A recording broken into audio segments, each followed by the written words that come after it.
Homeland was calling us back.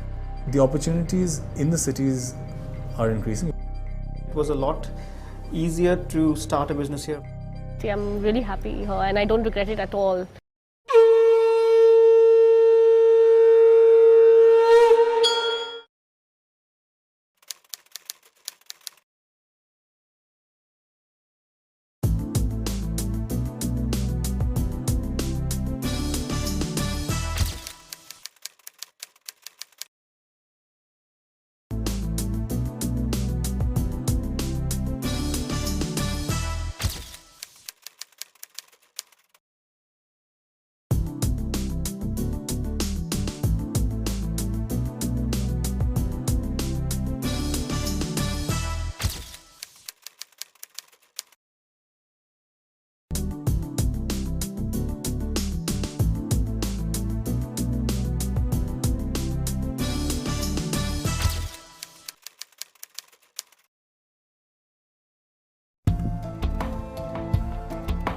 Life has come a full circle for them. The search for greener pastures took them thousands of kilometers away. They struggled hard to do well in a foreign land. It took years of hard labor and perseverance to earn name, fame, and money for themselves. But then, one fine day, they decided to say goodbye to the land of their dreams.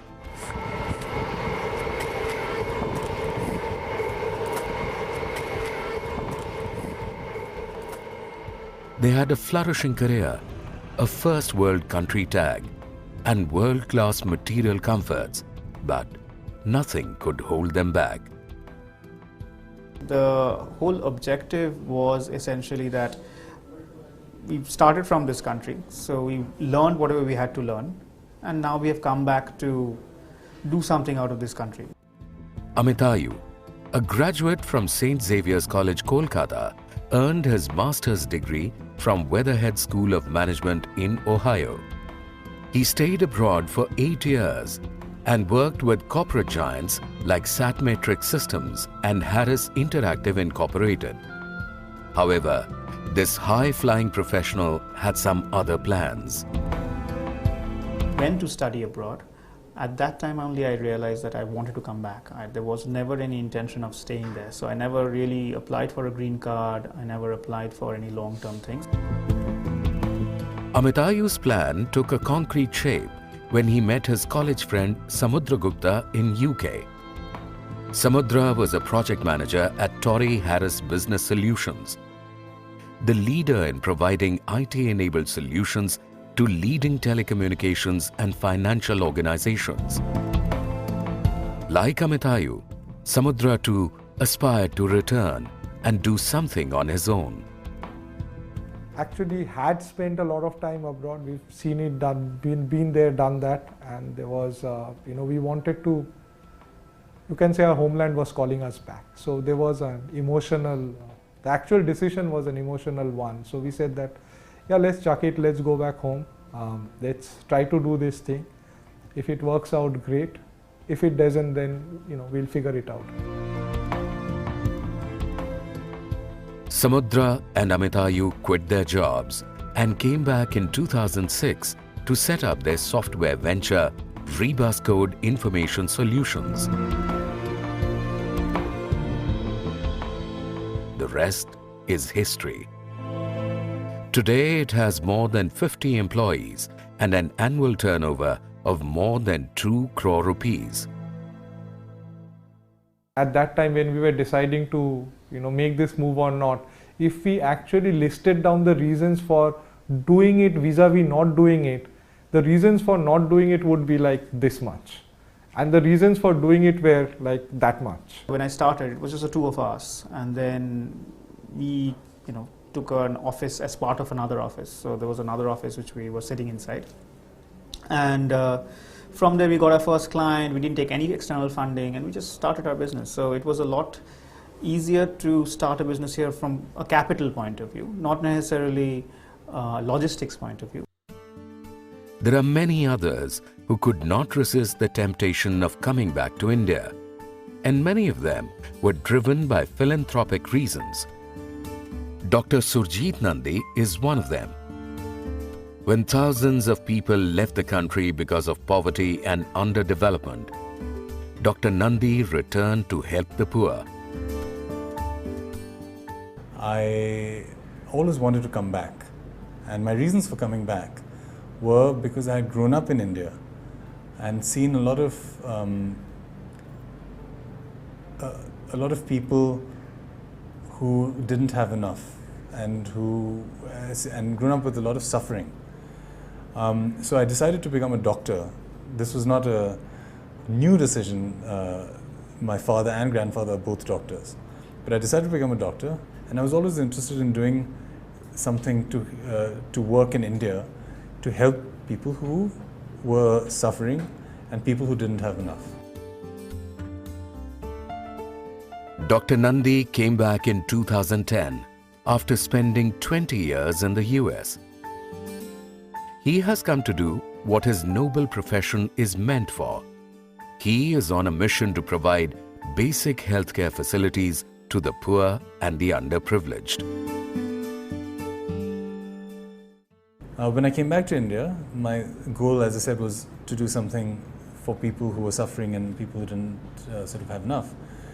And I worked first as a doctor in villages and in slums in Delhi. Now, the question is that if Dr. Nandi was so attached to his motherland, why did he go to the US for his higher studies? My family people had always gone abroad to get educated, and I thought that that would be a good idea for me to do as well. So I first went when I was 17, and then I stayed in the US for 20 years. Family tradition, career, money, and social status. These are some of the reasons why people migrate to foreign countries. And for one reason or the other, this exodus has been going on for years. However, after more than 3 decades, the trend is showing some signs of reversal. The changing socio-economic dynamics in the post-liberalization era is seen as one of the prominent reasons behind it.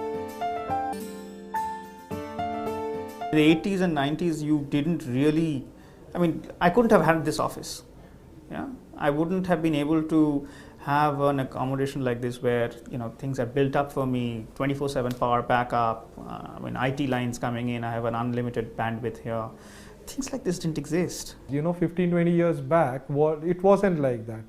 There was a very big difference between the exposure, whether you are here or outside. But now, a person working here can go to Europe, America, anywhere, just go for a holiday, come back, experience that lifestyle. You don't necessarily need to leave there. Skeptics question the theory of reverse brain drain. For them, the return of professionals like Amitayu, Samudra, and Dr. Nandi are isolated incidents, and that nothing should be inferred from this. But statistics reveal that there is a clear trend in the homecoming of professionals. In the last few years, more than 1 lakh professionals, academicians, and scientists have come back. The number of students coming back right after finishing their studies is also on the rise. I wanted to do all my education, and then definitely I wanted to come back and teach. I was just looking for better opportunities. But I think for many people it may be the love for the country and all of that. But of course, recently you've seen there are a lot more opportunities here. A political science graduate from Lady Shri Ram College in Delhi, Deepika pursued her master's in health law from Dalhousie University, Canada in 2007. She went on to earn a second LLM from the Harvard Law School. Needless to say, she was qualified enough to lap up a lucrative job in Canada or America. But she opted to come back and took up a job at Sonipat in Haryana. She has high ambitions when it comes to her career, but Harvard was just a stepping stone. Being in a university like this was a dream for me. which I happened at the right time. I was just graduating. I had interviewed for a few law firms and other things, and this opportunity came by, and I just didn't have to think twice before taking it up. Amitayu Basu, Samudra Gupta, Dr. Surjit Nandi, and Deepika Jain. Different personalities with different backgrounds, and now pursuing careers in different fields of specialization. But they all have one thing in common. All of them abandoned their lives in the first world countries to come back to India and to contribute to their own country's talent pool. The phenomenon of brain drain, which started in the 70s, was seen as a big systemic failure for India. It brought to the fore the problems that India's best brains were facing. Looking for better opportunities, thousands of students and professionals looked towards the West. The attraction of the lifestyles that the Western countries offered not only dominated the emotions of Swadesh, but also negated the past where India was seen as Jagat Guru.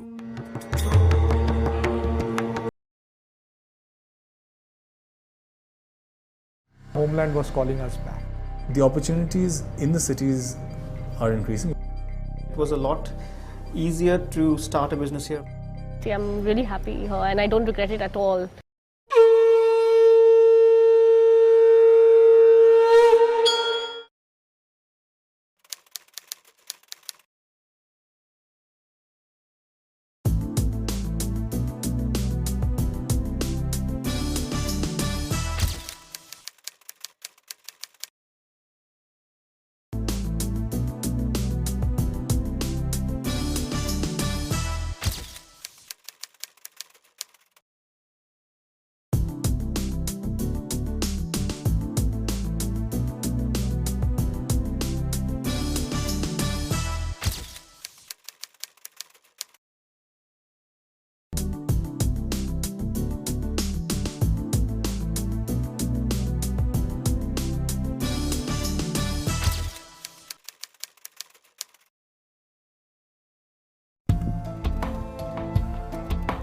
Life has come a full circle for them.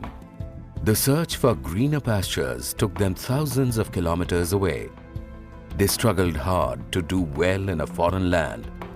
It took years of hard labor and perseverance to earn name, fame, and money for themselves. But then, one fine day, they decided to say goodbye to the land of their dreams.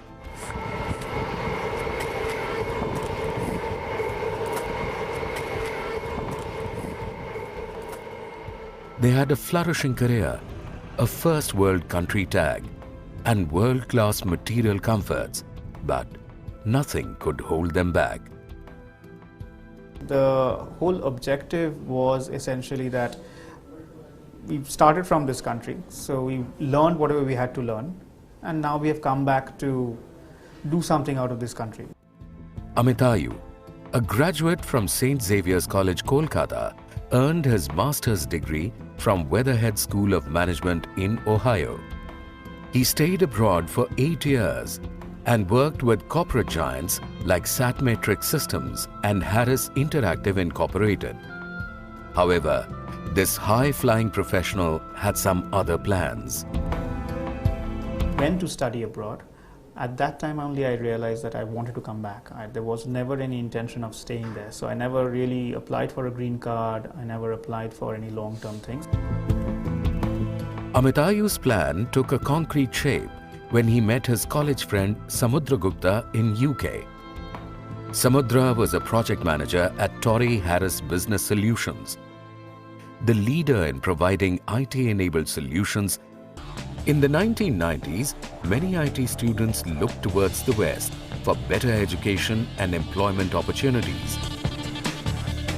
IT professionals themselves want to go for, I guess, 2 reasons. One is that you make more money out of it, because if you are going short term also you make more money. If you are going long term also you tend to save money and put it.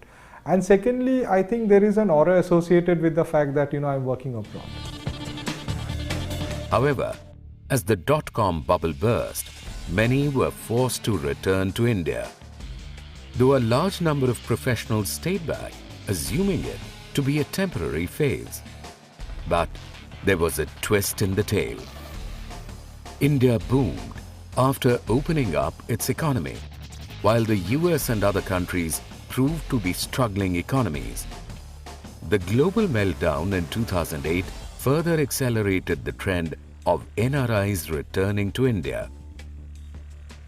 After 2008, the reason people primarily moved back to our country is because there was a lot of layoffs in the US, UK, and the Western world at that point in time. And earlier, perhaps people would have stayed back there because there were no opportunities in India. But the opportunities in India were now attractive. So they would now come back, which wouldn't have happened before. A recent study by the Harvard Law School not only reiterated that reversal of Indian brain drain is gaining pace, but also analyzed the reasons behind it. The study says that 50% of NRI returnees are doing so for entrepreneurship and business startup reasons. Only 10% of Indians surveyed held senior management positions in the US, but 44% found jobs at that level in India. 61% of Indians found opportunities for professional advancement better at home than in the US. 79% were motivated to return home because of the growing demand for their skills in India. The study clearly indicates that the perception about India has also changed a lot. Perception about India changing, yes, it has, it's been changing for a while now. India is currently, at least from an IT perspective, recognized as one of the key, IT destination go-to places. So it's no longer a land of, snakes and elephants. And, every day now, recently, the Mars thing which we did, I think that has, all these things together have taken the notch of India in people's mental space a couple of notches higher. That's changed completely.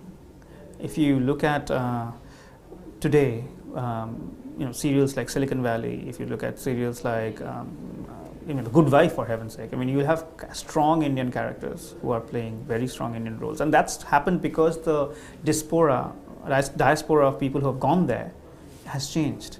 You have a lot more educated, high-end income people who have moved to the US and who have contributed to that economy significantly. The diaspora that right now is in the US is probably the highest average median salary amongst all ethnic groups. This changed perception is playing a dominant role in reverse brain drain. As per the estimates of the Confederation of Indian Industry, CII, about 1 to 1.5 lakh Indians have already returned to work in the country. A recent report by the US-based Kelly Services suggests that about 3 lakh Indian professionals employed overseas may also return by 2015. The lack of stability and job security abroad is emerging as a key factor behind this homecoming. On the other hand, India's evolving corporate structure is encouraging professionals to return home. You've got that cutting edge, you've got that knowledge. Now you can come back in India and you can actually be productive. People are setting up their companies. There's a lot of VC activity. Indian companies as well as multinational companies operating in India prefer to hire people who have worked abroad since they are comfortable in different environments and cognizant of global practices. Today salaries in India are good, and with the kind of money which a good IT professional can make here, you can have a very good lifestyle. Previously there was a huge difference in your quality of life whether you were outside or within India. People are coming back to so-called good jobs. So if people have often in the business field, there are good jobs available in the cities that people can access and use. And that's not only in the business field, that's also, I mean, I know of some doctors, for example, who are wanting to come back and work in the cities. There are sectors that have, opportunities, and I think education is one. Where that higher education, where those opportunities are getting better. The advancement in technologies has also made geographical boundaries meaningless. People and ideas, products and technologies are traveling between regions and continents.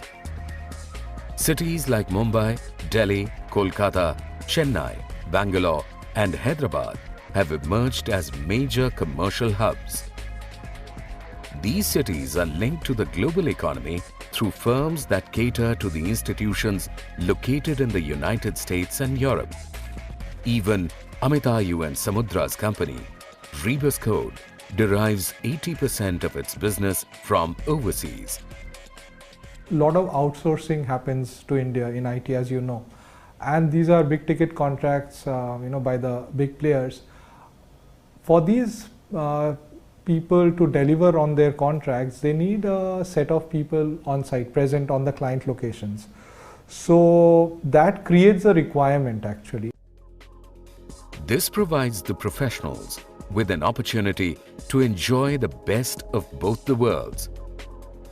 They can get the brand, job profile and pay packets of the West. At the same time, they can fulfill their emotional need of being at home and among their own people. I can have the best of both worlds if I'm actually based out of India. I have my friends and family here. Plus, if I want to experience a different lifestyle, I can always travel. When I came back, I was so happy that I was back because, there is this sense of food familiarity, accessibility for food and culture and place and, you miss all of that. For decades, it was widely assumed that the brightest Indians would go overseas to study and eventually settle there. Today, signs have begun to appear that the tide may be turning. Now the focus has to be on sustaining it. I still think at a college level, we are behind. And the day we catch up to a US college degree and the kind of knowledge that they impart, nobody will leave. There will be no question of people coming back because nobody will leave. I wanted to specialize and I didn't have those opportunities in India to specialize. For instance, I wanted to specialize in health law. At that point, in fact, I didn't have opportunities in US also.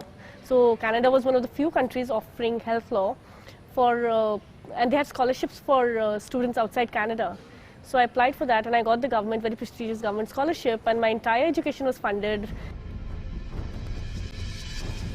The government has taken many initiatives in this regard, and one of the prominent ones has been the Pravasi Bharatiya Divas. Since 2003, the Pravasi Bharatiya Divas has emerged as the focal platform of engagement between India and Indians overseas. Every year, the convention reiterates the powerful bonds of Indianness that continues to link Pravasis with their homeland. However, the diaspora expects much more from the Indian policymakers. It's better because the government is no longer hands-on. There is, it has unshackled, but it doesn't help yet. So maybe the helping bit needs to be there. Bharat Mata Ki. The movement of the Indian diaspora is no longer unidirectional. What started as a brain drain has now become a brain gain. India is experiencing the benefits of the reverse flow of income, investment and expertise from the global Indian diaspora. Now, the ball is in the government's court. A sincere and sustained effort has to be made if India expects to regain the brains that were lost to the West. The reversal has to be maintained and accelerated through positive policy initiatives if India aspires to become an economic superpower and a world leader in the field of information technology.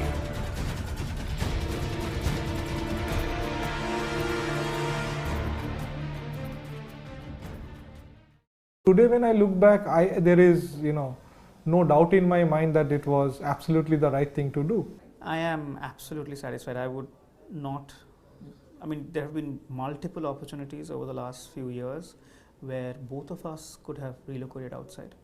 Okay, so we could have gone anywhere in the world, but we don't want to. And I don't think that will ever be a situation where we will again want to go and live outside India.